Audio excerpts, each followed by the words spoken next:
ঠিক আছে, যেটা বাইরে বলা যায় আমি সেটা সবাইকে বলা, আপনি শান্ত তো জানেন থাকতে অনুরোধ করছি।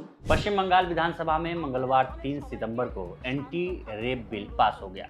नए कानून के तहत रेप केस की 36 दिन में जांच पूरी करनी होगी। इसके अलावा पीड़ित के कोमा में जाने या मौत होने पर दोषी को 10 दिन में फांसी की सजा का प्रावधान है। बिल आगे राज्यपाल के पास भेजा जाएगा, उनके साइन के बाद यह कानून बन जाएगा। इस बिल का समर्थन करते हुए नेता प्रतिपक्ष और बीजेपी नेता शुभेंदु अधिकारी ने कहा कि हम कानून को तत्काल लागू कराना चाहते हैं। यह राज्य सरकार की जिम्मेदारी है। हम परिणाम चाहते हैं, कोई बंटवारा नहीं। हम पूरा समर्थन करते हैं। मुख्यमंत्री को जो कहना है कह सकती हैं, लेकिन गारंटी देना होगा कि यह बिल तुरंत लागू हो। वहीं ममता बनर्जी ने कहा कि हमने केंद्रीय कानून में मौजूद खामियों को दूर करने की कोशिश की है। विपक्ष को राज्यपाल से विधेयक पर हस्ताक्षर करने के लिए कहना चाहिए, उसके बाद इसे अधिनियमित करने की हमारी जिम्मेदारी है। अब चलिए जानते हैं कि ममता सरकार के इस बिल में क्या खास है। बंगाल सरकार ने बिल को Aparajita women and child bill 2024 नाम दिया है। इसका मकसद West Bengal criminal law and amendment bill में बदलाव कर रेप और यौन शोषण के मामलों में महिलाओं बच्चों की सुरक्षा बढ़ाना है। अगर रेप के दौरान विक्टिम की मौत होती है या फिर वो कोमा में चली जाती है तो इस स्थिति में रेप के दोषी को फांसी की सजा का प्रावधान है। बिल में कहा गया है कि रेप गैंग रेप के दोषी को उम्र कैद की सजा दी जाए। इसमें उसे सारी उम्र जेल में रखा जाए। इस दौरान उसे पैरोल भी न दी जाए। साथ ही अपराधी की मदद करने पर 5 साल की कैद की सजा का प्रावधान है। रेप के साथ ही एसिड अटैक भी उतना ही गंभीर है। इसके लिए भी आजीवन कारावास की सजा का प्रावधान है।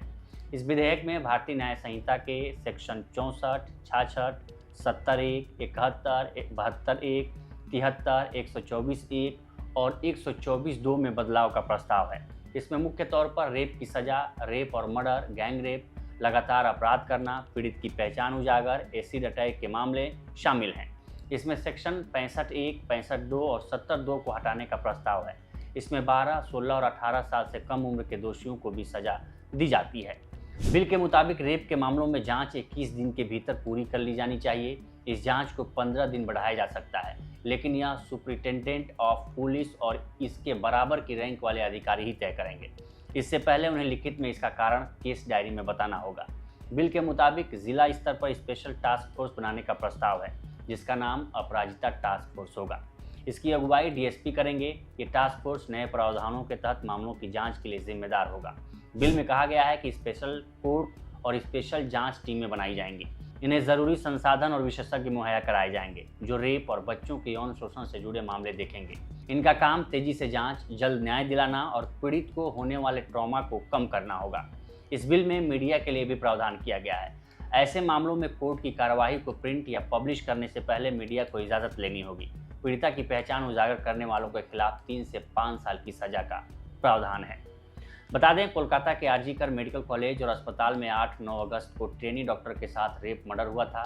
इसके बाद देश भर में डॉक्टरों और राजनीतिक दलों के प्रदर्शन के बाद ममता बनर्जी ने कहा था कि वो राज्य में रेप जैसे अपराध के लिए सख्त कानून लाएंगी। उन्होंने प्रधानमंत्री को भी इसके लिए 2 बार चिट्ठी लिखी थी।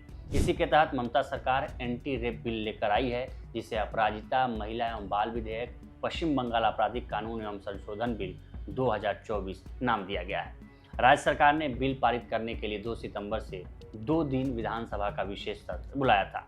कानून मंत्री मलय घटक ने इसे विधानसभा में पेश किया। अब इस पर राज्यपाल के साइन होते ही ये राज्य में कानून बन जाएगा।